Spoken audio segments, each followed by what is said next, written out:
Hello everyone. आप सभी का हमारे यूट्यूब चैनल जेके कॉमर्स क्लासेस में स्वागत है। आई होप आप सभी की यूजीसी नेट जून 2020 की प्रिपरेशन काफ़ी अच्छी चल रही होगी। जैसा कि मैंने अपनी पिछली वीडियोस में आप सभी को बताया था कि हम लोग अपने चैनल पे पेपर फर्स्ट और पेपर सेकंड कॉमर्स की चैप्टर वाइज एमसीक्यू की सीरीज़ लॉन्च करने वाले हैं। तो उसी के रिगार्डिंग आज हम स्टैटिस्टिक्स की क्लास नंबर 7 आपके साथ डिस्कस करेंगे, जिससे आपकी नॉलेज और कॉन्फिडेंस दोनों बढ़ेगा। तो आइए स्टार्ट करते हैं स्टैटिस्टिक्स की क्लास नंबर 7। गाइस, इस वीडियो में हम आपके साथ रिग्रेशन क्या होता है इसके बारे में जानेंगे और साथ ही साथ रिग्रेशन से रिलेटेड कुछ एमसीक्यू भी आपके साथ डिस्कस करेंगे। तो आइए स्टार्ट करते हैं रिग्रेशन के बारे में। स्टैट्स के अंदर हम लोग सबसे पहले क्या करते हैं, सबसे पहले स्टैट्स के अंदर हम लोग डेटा को कलेक्ट करते हैं, फिर उसको ऑर्गेनाइज करते हैं, फिर ऑर्गेनाइज करने के बाद उसको हम प्रेजेंट करते हैं, प्रेजेंट करने के बाद डेटा का एनालिसिस करते हैं और आखिरी में डेटा को इंटरप्रेट करते हैं और इंटरप्रेट करके उससे रिलेटेड रिजल्ट निकालते हैं। बट जो हमारा डेटा एनालिसिस का पार्ट होता है वो हमारा दो तरीके से किया जाता है। एक हमारा होता है यूनिवेरिएट एनालिसिस, एक हमारा होता है बाईवेरिएट एनालिसिस। यूनिवेरिएट एनालिसिस के अंदर हम लोग केवल और केवल एक वेरिएबल से रिलेटेड प्रॉब्लम को ही सॉल्व करते हैं, या फिर इसको हम इस तरह भी बोल सकते हैं कि यूनिवेरिएट एनालिसिस के अंदर हम लोग केवल और केवल एक वेरिएबल की स्टडी करते हैं। बट जो हमारा बाईवेरिएट एनालिसिस होता है उसके अंदर हम लोग दो वेरिएबल की स्टडी करते हैं, या फिर इसको हम इस तरह भी बोल सकते हैं कि बाईवेरिएट एनालिसिस के अंदर हम लोग दो वेरिएबल से रिलेटेड प्रॉब्लम को सॉल्व करते हैं। और जो हमारा बाईवेरिएट एनालिसिस होता है उसको अगेन हम दो पार्ट में डिवाइड करते हैं। एक हमारा होता है कोरिलेशन, एक हमारा होता है रिग्रेशन।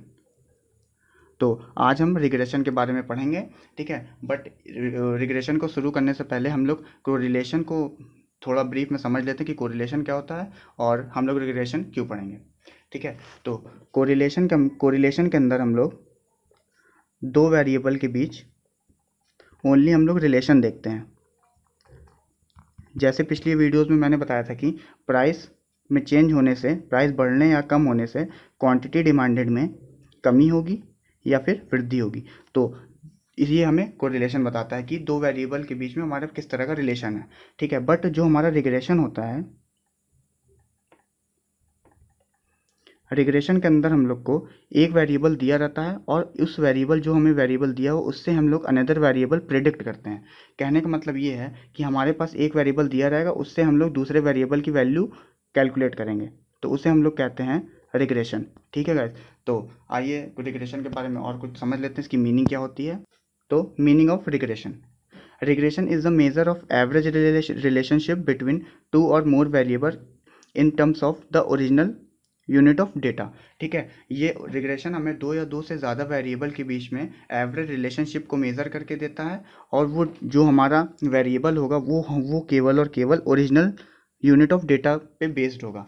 यहाँ पे हम लोग जो डेटा यूज़ करेंगे वो ओरिजिनल डेटा यूज़ करेंगे, ना कि हाइपोथेटिकल डेटा को या फिर नॉमिनल डेटा को यूज़ ना करके हम लोग और केवल ओरिजिनल डेटा पे फोकस करेंगे।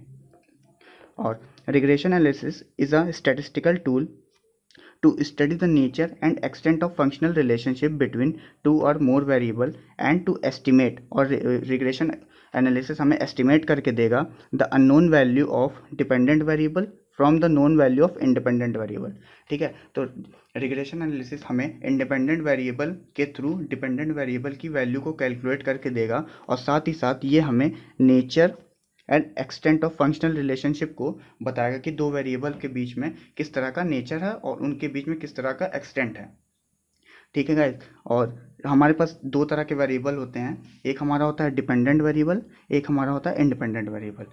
तो आइए इन दोनों को समझ लेते हैं।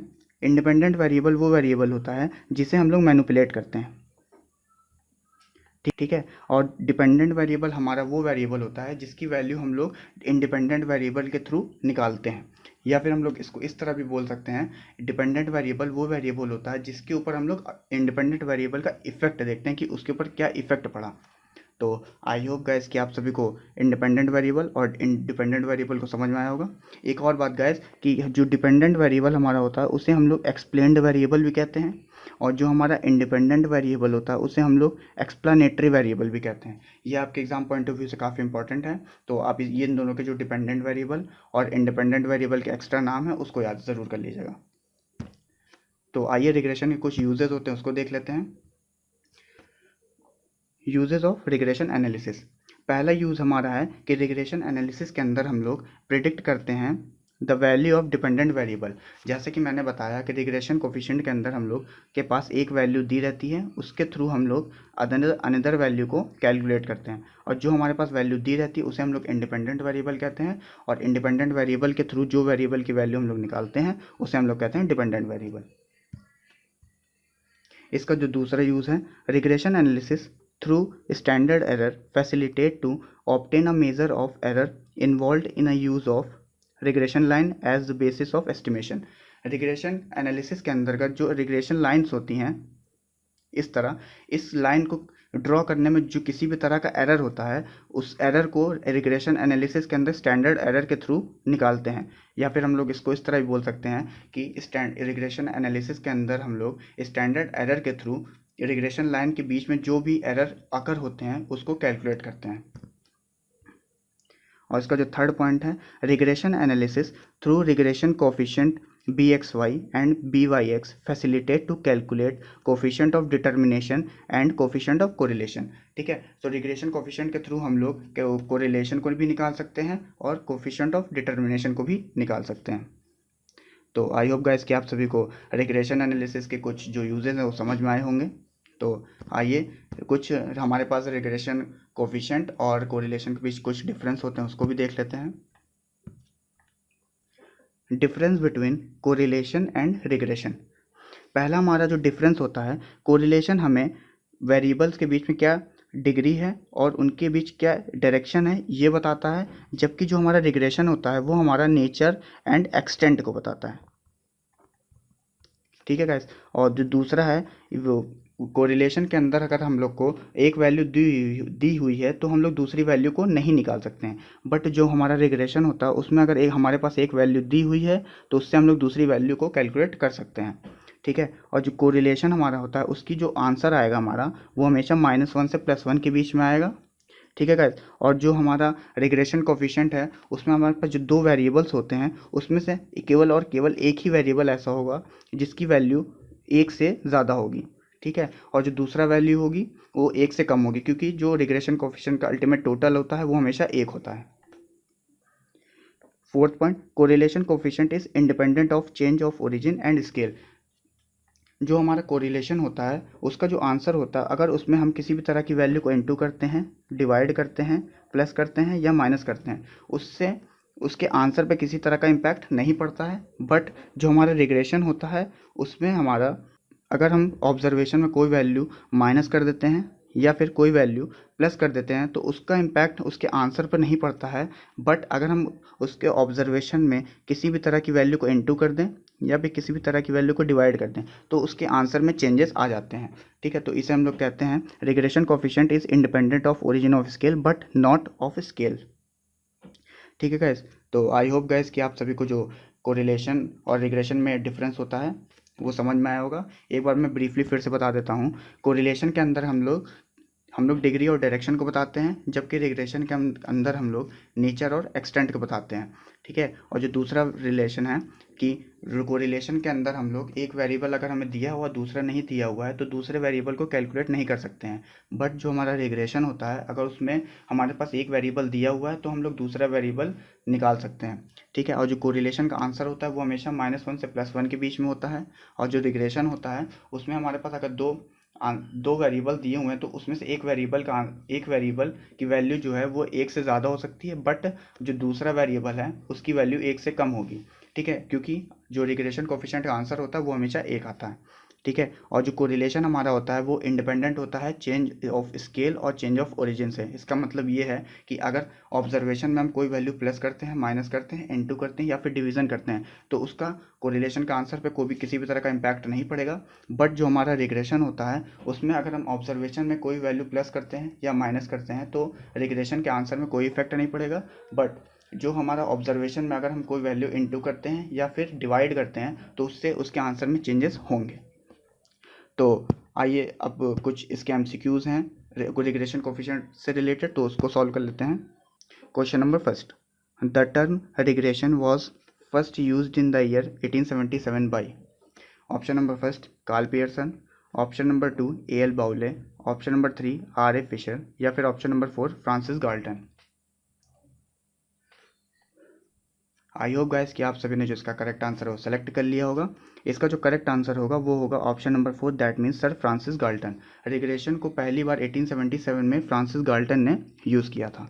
तो आइए अपने सेकंड क्वेश्चन की तरफ चलते हैं। Question number 2, the point at which regression lines cut each other is known as. Option number first median, option number 2 mode, option number 3 arithmetic mean या फिर ऑप्शन नंबर 4 ज्योमेट्रिक मीन।